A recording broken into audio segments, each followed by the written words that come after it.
Hi Tracy, just wondering if we can talk tomorrow about stepping out of my comfort zone.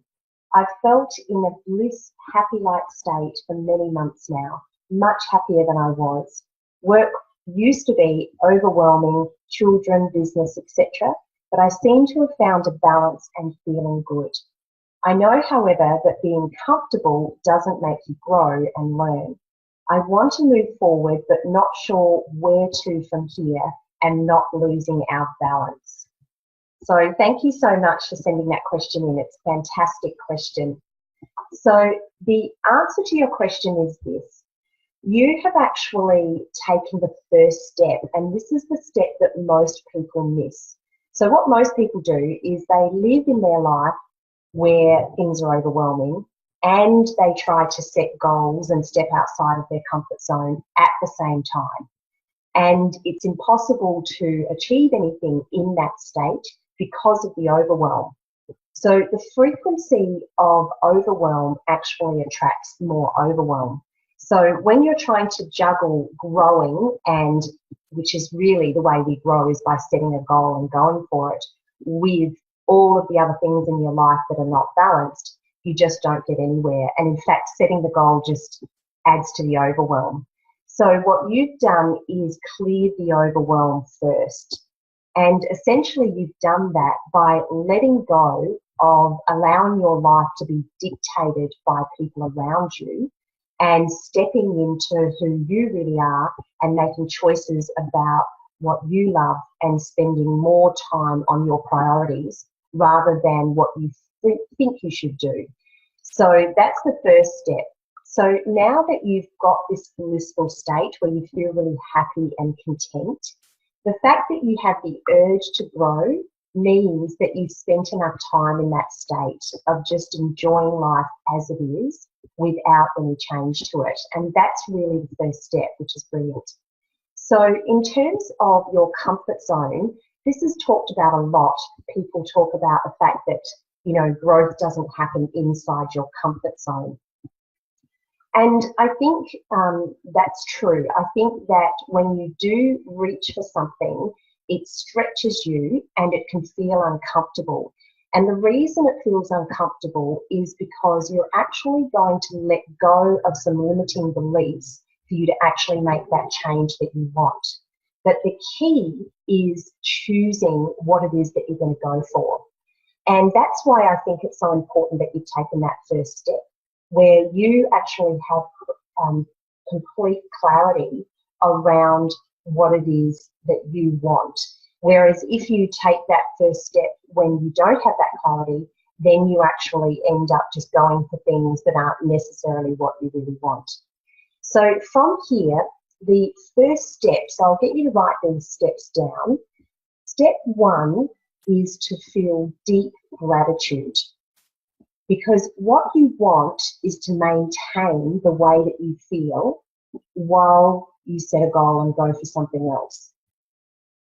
So what happens to most people is that we stop being grateful for what we have once we go for a goal, because by focusing on the goal, we tend to notice that we don't have it. So then we go into an ungrateful state. So step one is to be completely grateful for what you've got right now exactly as it is.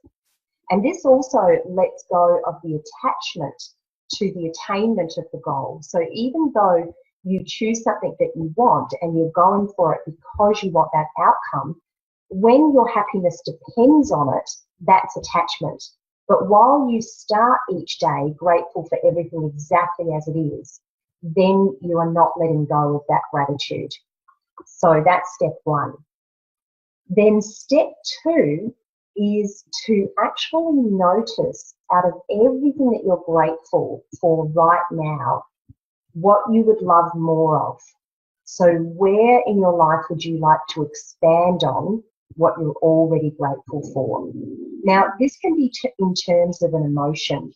So say, for example, your job is very busy and you go to work, and when you're at work, there's parts of your job that you absolutely love, but there's other parts that you do because you have to do it because it's part of the package, and you've got this new attitude where you're grateful for it anyway. But if you could choose, you would choose not to necessarily do that part of it.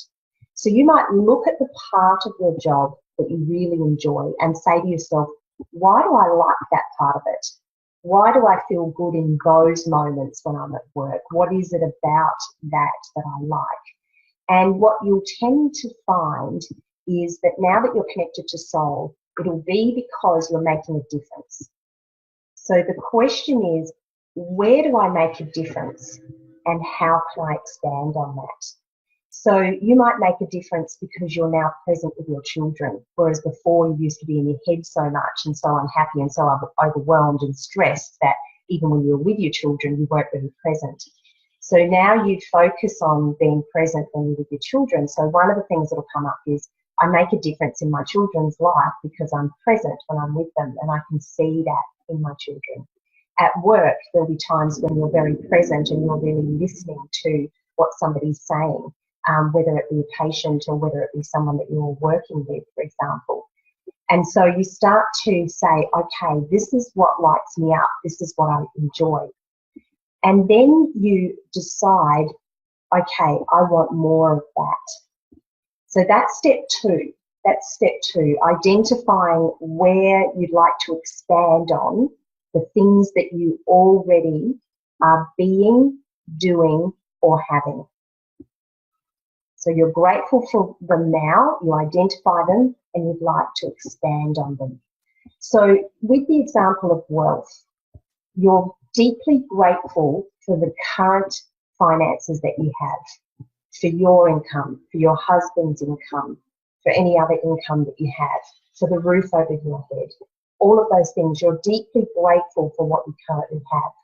But let's say, for example, you are deeply grateful for your house, but you would love to expand on that, and you might want to do an extension, or you might want to buy a new couch, or you might want to move and buy a new house. So this is an expansion on the gratitude of what you already have. So then the third step is to visualize and pick one. So what can happen is you can end up with lots of goals. So you might be grateful for your health, but you actually want to expand on that and go to the next level, eat better, get fitter, for example. You might be grateful for your relationship with your husband, but you decide you want more intimacy. Pick one. Pick the one that feels like you'd like to do it first. Because remember that you can do all of them, but you're going to have a lot more power when you focus on one thing at a time.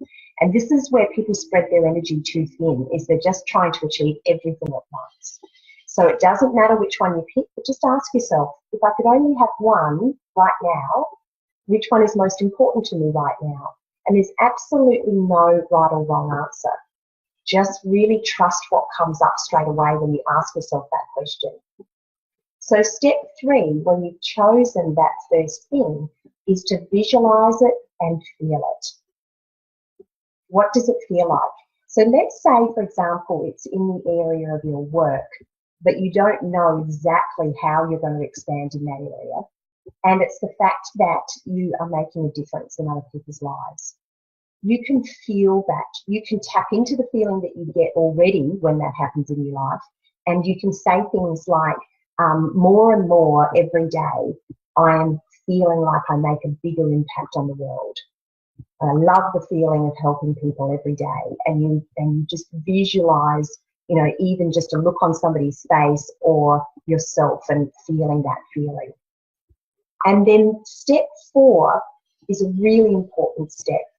If something comes to you when you're doing this visualizing and you have an idea of something quite specific, so let's say, for example, you might think, I'm going to start a side business. So I'm going to currently keep my job as a nurse, but on the side, for example, I'm going to start creating a little blog or a Facebook group, and I'm going to really focus on, let's say, how you can be present as a nurse, for example. So something very specific that you've actually mastered yourself through going through the Soul Pleaser program, and you start to think about the steps that you would have to take if you were going to create, to begin with, a service around that, and then ultimately another stream of income around it. And don't worry if you don't have all the steps, just write down what comes up for you. So come up with a plan in step 4 of how you're going to create what you want. So for example, if it's an extension, then you're going to write down the steps of what it would be to do an extension on your house. And then finally, step 5, and this is where we're going to get into stepping out of your comfort zone. Step 5 is to take the first step without giving in to all the thoughts of, I can't do it, what if I fail, I don't really know how to do it, I'm not good enough to do it. Just do it. Because this is the thing that will stretch you and take you out of your comfort zone.